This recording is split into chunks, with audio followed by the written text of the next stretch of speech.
Johnny को कब्रिस्तान के रास्ते अकेले गुजरना पड़ गया भारी। जनाब, ये कहानी दिल्ली के एक कंपनी में काम करने वाले जॉनी की है। एक बार की बात है, वो कंपनी में काम कर रहा था कि उसी वक्त उसे अपने भाई बनी का गांव से फ़ोन आया। जॉनी बोला, हाँ बनी भैया, कैसे हैं आप? बनी दरअसल गांव में रहता था। वो कहता है, जॉनी, पिताजी की तबीयत कई दिनों से बेहद ख़राब है। अगर तुम्हारे पास कुछ पैसे हैं तो तुम भेज दो, या कंपनी से पैसे मांग कर घर आ जाते तो पिताजी का अच्छे हॉस्पिटल में इलाज हो जाता। जॉनी बोला, ठीक है भैया, आप बिल्कुल चिंता ना करें, मैं पैसों का इंतज़ाम करके घर आ रहा हूँ। फिर क्या था जनाब, कुछ दिनों बाद जॉनी कंपनी से कुछ पैसों का इंतज़ाम करने के बाद गांव जाने की टिकट कटा लेता है। जॉनी की 25 तारीख को दिल्ली से कानपुर की ट्रेन थी।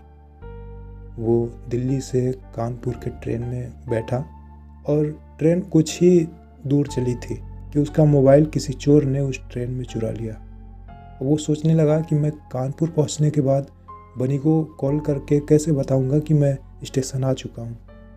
वो सोच में पड़ गया था कि कुछ वक्त बाद वो कानपुर स्टेशन पहुंच गया और स्टेशन से बाहर जाकर ऑटो करके वो अपने गांव गौरीपुर पहुंचा। जॉनी गौरीपुर पहुंच तो गया, पर उसे करीब वहां पहुंचने में रात के 2 बज जाते हैं। उस वक्त उसके पास कोई टॉर्च नहीं था कि उस अंधेरे में जला सके, और फ़ोन तो चोरी हो गया था। फ़ोन नहीं था कि वो अपने आने की खबर घर वालों को दे।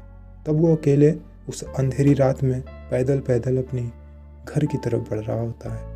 अभी जॉनी के अंदर ये डर था कि रास्ते में कब्रिस्तान है, कहीं कोई दिख ना जाए, और वो डरते डरते अपने कदमों को आगे बढ़ा रहा होता है। जनाब, जैसे ही वो जॉनी कब्रिस्तान के नज़दीक पहुंचता है, ठीक ऐसा ही हुआ जैसा वो सोचते हुए कदमों को आगे बढ़ा रहा था। यानी उसका डर सच साबित हुआ। जॉनी को क्या दिखता है कि कोई सफ़ेद चादर में लपेटा हुआ इंसान रास्ते में लेटा हुआ है। जैसे ही जॉनी उस लेटे हुए इंसान को देखता है, डर के मारे खड़े हो जाता है और कांपने लगता है, या जनाब ये कह ले उसकी धड़कनें तेज हो जाती हैं और उसके शरीर से पसीने आने लगते हैं। तब वो अपना जेब टटोलता है कि वो फ़ोन करे, लेकिन फिर उसे याद आता है कि फ़ोन तो चोरी हो गया है। अब क्या करूं? तब जॉनी धीरे धीरे अपने कदमों को पीछे की ओर बढ़ाने लगता है, लेकिन जॉनी क्या देखता है कि वो जितना कदम पीछे जा रहा है, वो सफ़ेद चादर में लपेटा हुआ इंसान उसके नज़दीक ही आ रहा है।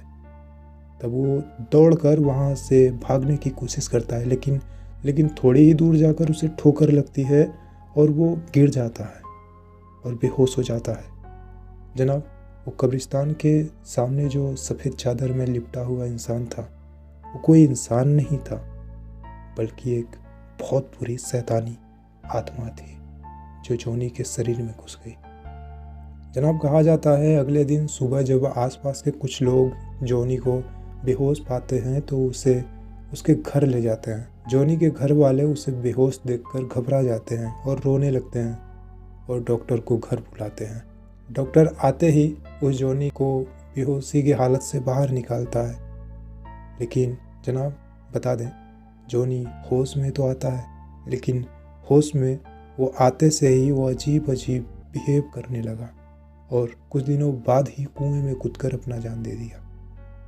जनाब, कभी भी अकेले रात के अंधेरे में ऐसी शमशान या कब्रिस्तान जैसी जगहों पर ना जाए, और ना ऐसी जगहों को हल्के में लें।